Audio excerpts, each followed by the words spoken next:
எல்லோருக்கும் வணக்கம். நினைச்சுதான் கழுத எடுத்துதான் ஓட்டம் அப்படின்ற மாதிரி ஷேர் மார்க்கெட் எதை நினைச்சதுனே தெரியல, அது பாட்டுக்கு நிக்காம ஓடிட்டு இருக்கு. இந்த சமயத்துல ஏதாவது ஒரு பெரிய ஃபால் வரணும்னா ஏதாவது ஒரு பெரிய பேட் நியூஸ் அப்படின்றது வரணும்.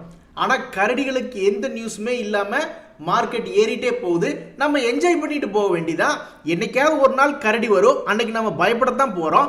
அது வரைக்கும் நம்ம சந்தோஷமா ஜாலியா இருந்துட்டு போக வேண்டியதானே.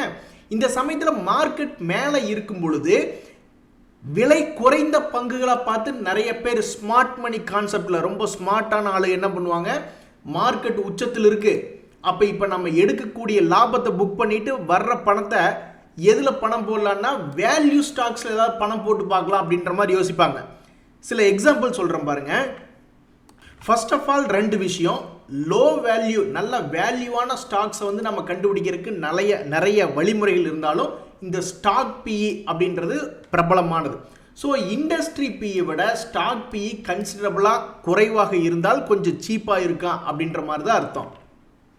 ரெண்டாவது முக்கியமான விஷயம் என்னன்னா, இந்த மாதிரி ஸ்டாக் பிஇ கம்மியாக இருக்கக்கூடிய நல்ல வேல்யூ பை அப்படின்றத நம்ம பண்ணிட்டோம்னா அவன் தூங்கிக்கிட்டே தான் இருப்பான். நீட்டி படுத்த மேனிக்கே இருந்துக்கிட்டே இருக்கிற மாதிரி தான் இருக்கும்.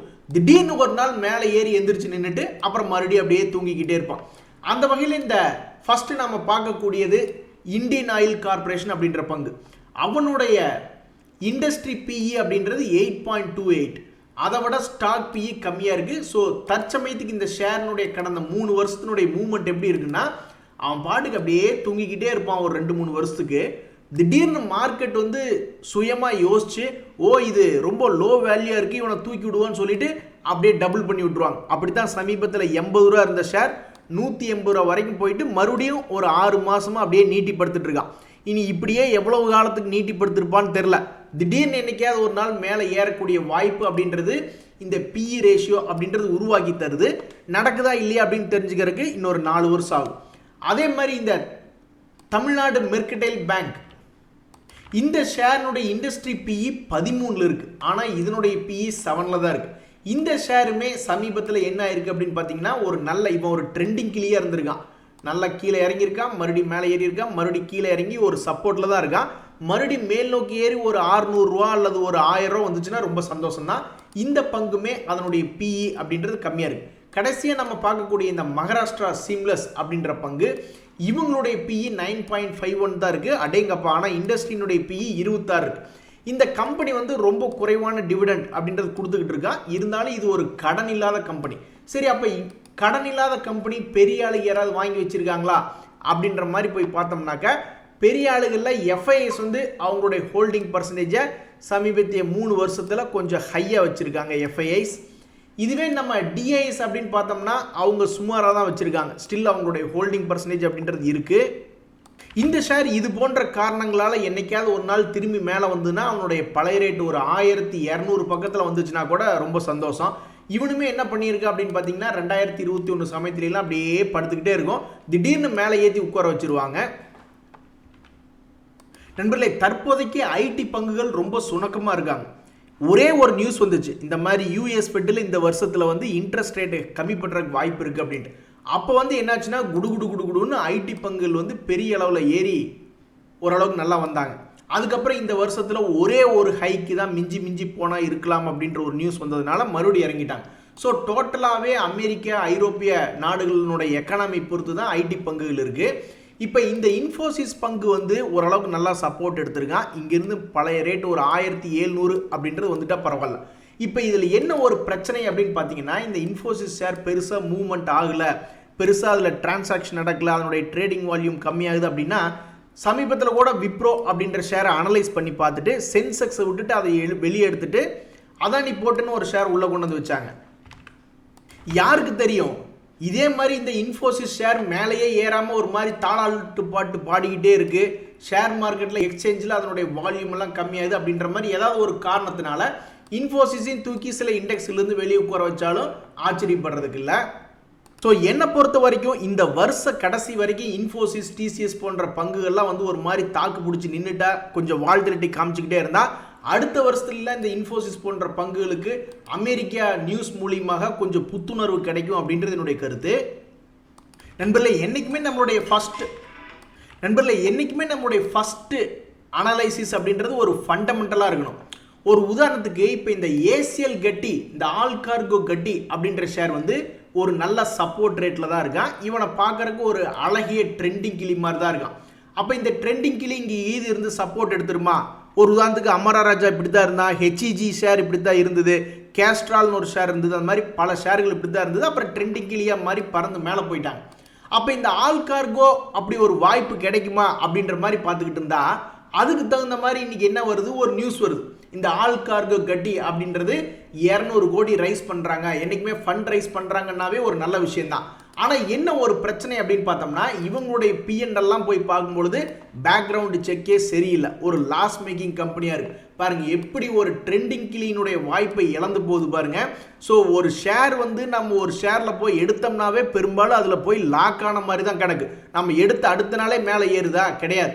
ஸோ ஒரு ஷேரை வாங்கி அது லாக் ஆயிடுது. அப்போ அது கீழே வரும்பொழுது நம்ம ஏவரேஜ் பண்ணணும். அப்படி ஏவரேஜ் பண்ணணும்னா அது ஒரு லாபகரமான கம்பெனியாக இருக்கணும். இப்போ அல்லது செக்டராது ஒரு ரெனியூவபிள் எனர்ஜி செக்டர், அல்லது ஒரு ரயில்வே துறை, அல்லது ஒரு டிஃபென்ஸ், அந்த மாதிரியா செக்டராது ஃபோக்கஸில் இருக்கும். இப்படி எதுவுமே இல்லைன்னா நம்மளுடைய பணம், நம்மளே கஷ்டப்பட்டு சம்பாரிச்ச பணத்தை கொண்டு போய் இந்த மாதிரி போடக்கூடாது அப்படின்றது என்னுடைய கருத்து. ஸோ நம்ம போடக்கூடிய ஒவ்வொரு பணமும் யோசித்து புரிஞ்சு ஷேர் மார்க்கெட்டில் போட்டோம்னா தான் நம்மளுக்கு வின்னிங் ப்ராபபிலிட்டி அப்படின்றது அதிகமாகும். நண்பர்களே, பணம் சம்பாதிக்கக்கூடிய வழிகளில் இந்த 2-3 நாளாகவே ரொம்ப சந்தோஷமாக இருக்குது. இப்போ ஒரு ஸ்டான்லி லைஃப் ஸ்டைல் அப்படின்ற ஐபிஓ ஓரளவுக்கு நல்லா தான் இருக்குது. கிரே மார்க்கெட் ப்ரீமியம் லிஸ்டிங்கில் கெயின் வரலாம் அப்படின்ற மாதிரி காமிச்சிக்கிறாங்க. அதுபோக இன்னைக்கு இன்னொரு ஐபிஓ அப்படின்றது ஓப்பன் ஆயிருக்கு, அலைடு பிளெண்டர்ஸ் அண்ட் டிஸ்டிலரிஸ் அப்படின்ற ஐபிஓ. இப்போ இந்த ஸ்டான்லி லைஃப் ஸ்டைலினுடைய க்ளோசிங் டேட் இன்னையோட அது க்ளோஸ் ஆக போகுது. அப்போ அதனுடைய கிரே மார்க்கெட் ப்ரீமியம் என்ன, அது ஒரு சந்தோஷத்தை தருதா அப்படின்னு பார்த்தோம்னா, இது ஆல்மோஸ்ட் ஒரு 40% கெயினில் லிஸ்டிங் ஆகக்கூடிய வாய்ப்பு இருக்குன்னு சொல்கிறாங்க. ரொம்ப நல்ல விஷயமா தான் பார்க்கப்படுகிறது. அடுத்து நம்ம பார்க்கக்கூடிய 1500 கோடி ஐபிஓ மூலிமா பணம் புரட்டுறதுக்காக வர்றாங்க. ஸோ இது கொஞ்சம் பெரிய இஷ்யூ தான். இந்த ஐபிஓ வந்து 281 ரூபாய்க்கு இஷ்யூ பண்ணுறாங்க. அந்த ரேட்டுக்கு நம்ம அப்ளை பண்ணாதான் இதனுடைய கிடைக்கக்கூடிய வாய்ப்புகள் அப்படின்றது அதிகம். சரி, அப்போ இந்த ஷேர் என்ன பண்ணுது, இந்த கம்பெனி என்ன பண்ணுது அப்படின்னு பார்த்தோம்னா, இது வந்து Indian mat foreign liquor company. So சரக்கு கம்பெனிலாம் பணம் போட மாட்டோம் அப்படின்ற மாதிரி கொள்கை இருக்கிறவங்களுக்கு இந்த கம்பெனி ஒத்து வராது. இந்த கம்பெனி லாபம் பண்ணிக்கிட்டு இருக்காங்கன்னா அப்படின்னா பெரிய லாபம் அப்படின்றது கிடையாது. அவங்க 1000 கோடிக்கு மேலே பணம் புரட்ட வர்றாங்க. பட் அந்த கம்பெனியினுடைய லாபமெல்லாம் பெரிய அளவில் இருக்கான்னு பார்த்தோம்னா ரொம்ப சிறிய அளவில் இருக்குது. இந்த சமயத்தில் இந்த கம்பெனி இன்னைக்கு முதல் நாள், இன்னைக்கு இது என்ன எதிர்பார்க்குறாங்க அப்படின்னா, ஒரு சுமாரான 28% பக்கம் கிரே மார்க்கெட் ப்ரீமியம் சொல்லுது. ஸோ அப்போ 20 to 25 இது கிடைக்குமோ அப்படின்ற மாதிரியான ஒரு எண்ணம் கிரே மார்க்கெட்டில் போயிட்டு இருக்கு. இன்னொரு 2 நாள் கழிச்சு தான் இதனுடைய ஃபுல் டேட்டா அப்படின்றது தெரிய வரும். அப்போ இந்த 2 ஐபிஓக்களில் கம்பேர் பண்ணோம்னா, இந்த ஸ்டான்லி லைஃப் ஸ்டைல் அப்படின்ற ஐபிஓ இன்னைக்கு க்ளோஸ் ஆகக்கூடிய ஐபிஓ அதுவே பரவாயில்ல அப்படின்ற மாதிரி இருக்கு. இந்த ஐபிஓனுடைய தகவல் இன்னும் 2 நாள் கழிச்சு தான் தெரிய வரும். நண்பர்களே, இந்த சாரதா மோட்டார்ஸ் பைபேக் அப்படின்றது நான் அப்ளை பண்ணியிருந்தேன். ஒன்றா இன்னைக்கு எனக்கு காசு வந்திருக்கணும், இல்லைன்னா என்னுடைய டிமேட்டில் ஷேர் திரும்பி வந்திருக்கணும். பட் ரெண்டுமே நடக்கலை. ஸோ இன்னைக்கு அந்த 25ஆம் தேதிக்குள்ளே இன்னைக்கு அந்த முடிவு தெரியாதனால யாரை கான்டாக்ட் பண்ணணும்னா, அப்புறம் இந்த ரெஜிஸ்டர் தான் கால் பண்ணணும், இவங்களுக்கு ஃபோன் பண்ணி கேட்கணும் அல்லது இமெயில் பண்ணி கேட்கணும்.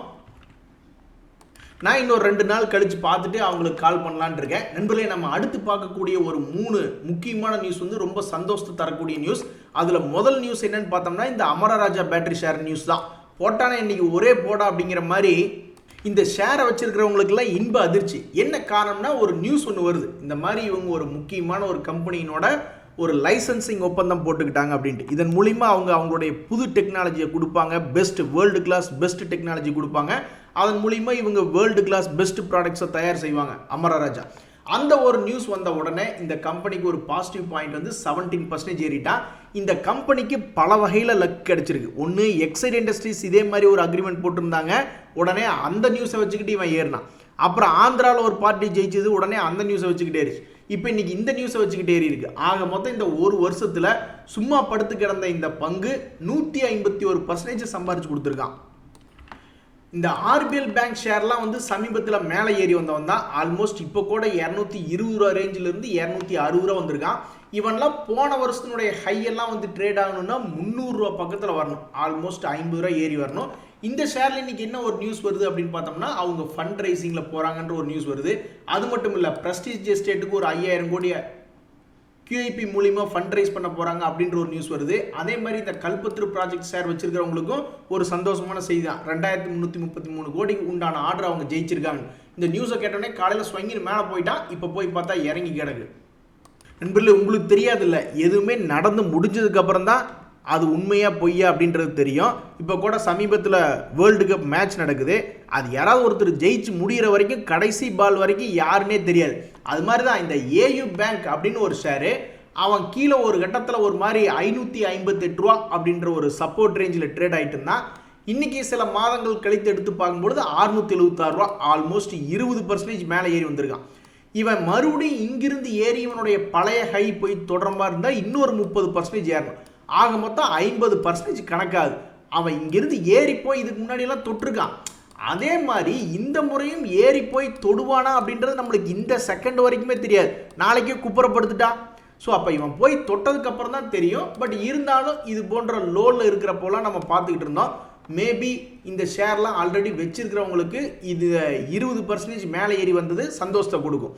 இதே மாதிரி அன்னைக்கு ஒரு நாள் இந்த AU பேங்க்குக்கும் ஏஷியன் பெயிண்ட் ரெண்டுமே ஒரே இடத்துல இருக்கான்னு சொல்லி நம்ம ரேஸ் விட்டுருந்தோம். ஸோ ஆக மொத்தம் இப்போதைக்கு பாதி ரேஸில் ஜெயிச்சது யாருன்னா AU பேங்க் தான். இந்த ஏஷியன் பெயிண்ட்ஸ் பிக்கப்பே ஆகலை. அவன் அதே இடத்துல ஆரம்பித்த இடத்துலேயே படுத்து கிடக்கிறான். ஷேர் மார்க்கெட்டில் இப்போதைக்கு நீ தான் என் ஜுஜிலிப்பா அப்படின்ற மாதிரி இந்த SBI கார்ட்ஸ் ஒரு ஃபீனிக்ஸ் பறவையாக பறந்து மேல் நோக்கி வருமா அப்படின்ற மாதிரி நானும் இந்த ஒரு வாரமாக பார்த்துக்கிட்டு இருக்கேன். அந்த பறவை அப்படியே அந்த இடத்துலையே உட்காந்துக்கிட்டு இருக்கு. ஸ்வங்கினே இவன் மட்டும் ஒரு 1000 ரூபா வந்துட்டான்னா ரொம்ப சந்தோஷமாக இருக்கும். நண்பர்களே, இன்னைக்கு கேப்ரி குளோபல் அப்படின்ற ஒரு ஷேர் ஒன்று பார்த்துக்கிட்டு இருந்தேன். திடீர்னு மேலே ஜம்ப் அடிக்கிறான். அப்படி ஜம்ப் அடித்து மறுபடியும் கீழே குதிச்சுட்டான். பட் இருந்தாலும் இப்போ சப்போர்ட் அப்படின்ற ரேஞ்சில் இருக்குது. இந்த கம்பெனி ஒரு வேளை சப்போர்ட் எடுத்து தன்னுடைய பழைய ஹை 300 ரூபா பக்கத்தில் வருமா? அதுக்கு இவனுடைய ஃபண்டமெண்டல் ஏதாவது உதவி செய்யுதா அப்படின்னு பார்த்தோம்னா டிவிடெண்டில் கொஞ்சம் கூட சப்போர்ட் கிடையாது. அதே மாதிரி வேல்யூவேஷன் வைஸ் பார்த்தாலும் கொஞ்சம் கூட சப்போர்ட் கிடையாது. கடன் அதிகமாக தான் இருக்கும். ஏன்னா இது ஒரு NBFC. ஸோ இவனுக்கு சப்போர்ட் இருக்கணும்னா ஒன்றா இன்வெஸ்டர்ஸ் பெரிய ஆளுங்க இருக்கணும், அல்லது P&L வந்து இப்படி ஏறுமுகமாக இருக்கணும். அப்படி ஏதாவது P&L இருக்குது அப்படின்னு பார்த்தோம்னா P&L ஓகே ஏறுமுகமாக தான் இருக்குது, ஃபைன். அதே மாதிரி முதலீட்டாளர்கள் யாராவது பெரிய ஆளு இருக்கணும் அப்படின்னு பார்த்தோம்னா ஸோ இதுலேயும் பெரிய ஆளுங்க அப்படின்றது இருக்காங்க. ஸோ என்னுடைய கணிப்பு என்னென்னா இன்னொரு 1 வருஷம் அல்லது 2 வருஷம் கழித்து பார்க்கும்பொழுது இந்த கம்பெனி இந்த லோ ரேட்டிலிருந்து இங்கிருந்தே மேலே 300 ரூபா வந்தாலும் சரிதான், அல்லது 218 ரூபாயிலிருந்து 100 ரூபா வரைக்கும் போயிட்டு அங்கிருந்து 300 ரூபா வந்தாலும் சரிதான் அப்படின்றதான் என்னுடைய எண்ணமாக இருக்குது. வேறு ஏதாவது ஷேர் ரொம்ப அடிவாரத்துலேருந்து டபக்குன்னு துள்ளி குதிச்சு மேல் நோக்கி போகுமா அப்படின்ற மாதிரி பார்த்துக்கிட்டு இருந்தேன். அதில் இந்த போரோசில் ரெனியூவபிள்ஸ் அப்படின்ற ஒரு ஷேர் ஒன்று பார்த்துக்கிட்டு இருந்தேன். சமீபத்தில் 2023 இதனுடைய வேலை ஒரு சப்போர்ட்லேருந்து ஏறுமுகமாக இருந்திருக்கு. இந்த முறையும் சப்போர்ட்டில் இருக்கான். அவனுடைய பழைய ரேட் 666 வந்துச்சுன்னா கூட ரொம்ப சந்தோஷமாக இருக்கும். இன்றைய தகவல் அனைத்தும் உங்களுக்கு உதவியாக இருந்ததுன்னு எனக்கு சந்தோஷம் தான். ரொம்ப நன்றி, வணக்கம்.